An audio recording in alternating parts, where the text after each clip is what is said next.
In time, the Great Depression spread like a virus far beyond American borders. Hunger marches, signs of the political times. Charitables ont créé en plein centre de Paris cette soupe populaire. In Germany, the situation was becoming dangerous. The Depression only made worse the already harsh conditions brought on by Germany's loss in World War I. There was real poverty. There was mass unemployment. And because of this, there were protest marches, demonstrations, street fightings. The unemployed people, they walked through the town and they shouted slogans, give us bread, give us work.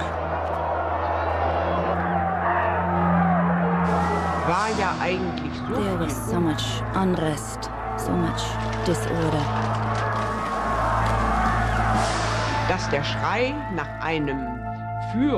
We needed a powerful leader, a powerful man to lead us out of it.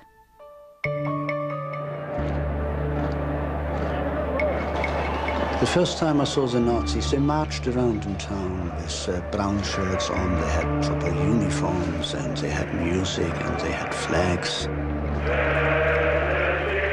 And I remember how it impressed me, something military. And we children, we ran along them and tried to sing their songs. The leader of the Nazi movement knew instinctively that Germany's suffering was his opportunity. Adolf Hitler told the demoralized Germans that he could cure what ailed them.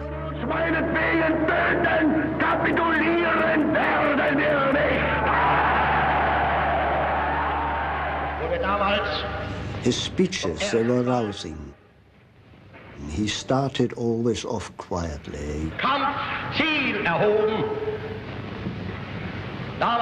And he talked about ordinary things, and then he worked himself up, saying something like, our enemies, they think we are the footmat of the world, and I promise you, I will erase all that. We demand our place in the sun, which is rightly ours, and I will lead you there. I will lead you there, I promise it. We had tears in our eyes.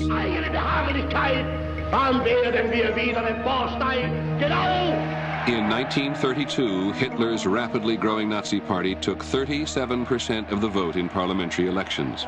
Though not a majority, he had outpolled all the other parties. Hitler used his new strength to seize the chancellorship of Germany and destroy opposition to his rule. On January 30th, 1933, his followers celebrated his ascension to power with a torchlight victory parade through Berlin. Propelled by hard times, the Nazi era had begun.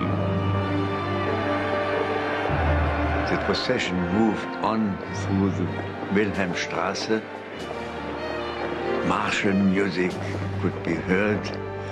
The torchlights were gleaming, and there was a strange light in the street. And there was this atmosphere of irreality almost.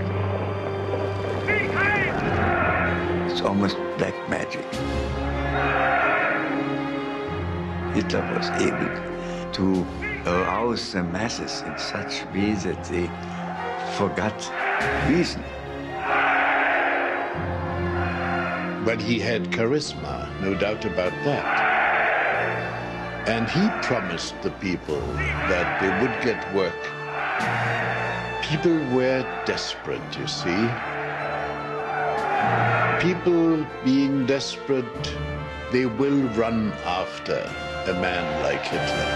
Ist rund 1,2 Millionen zurückgegangen.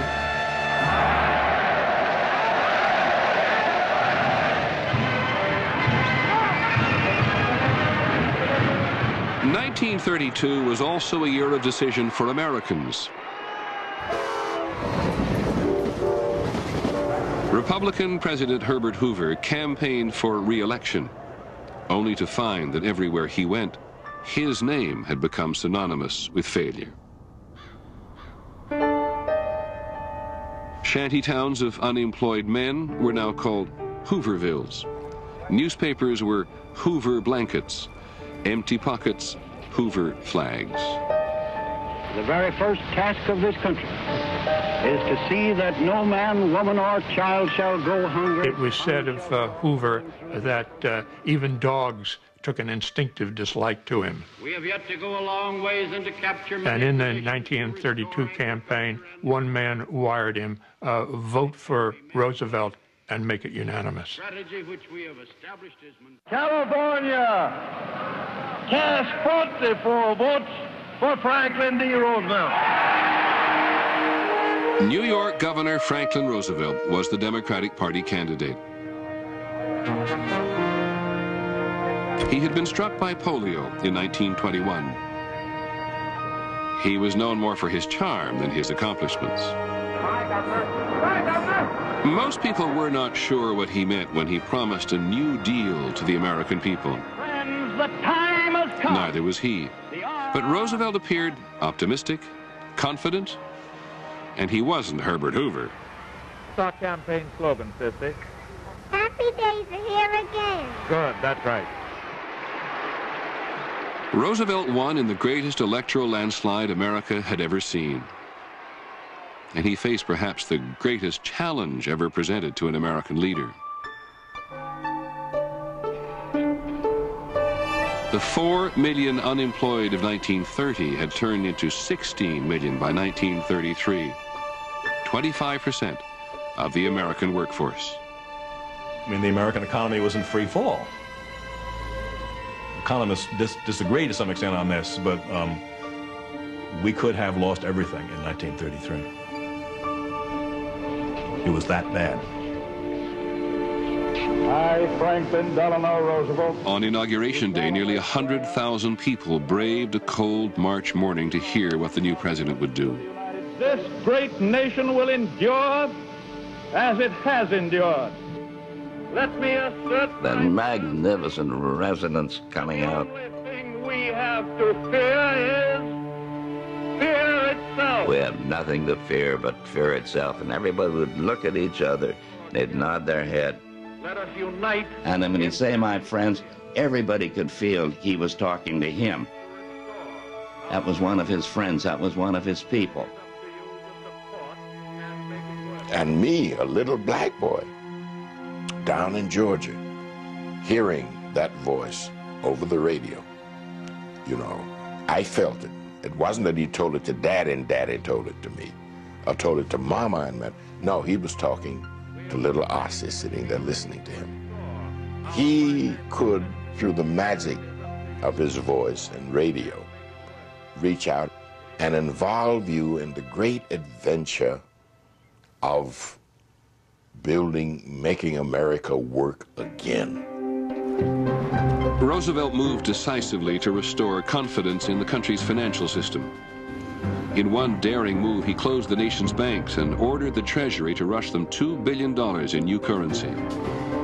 Let me make it clear that the banks will take care of all needs. The reaction was to his closing of the bank, thank God, somebody has come in and had done something.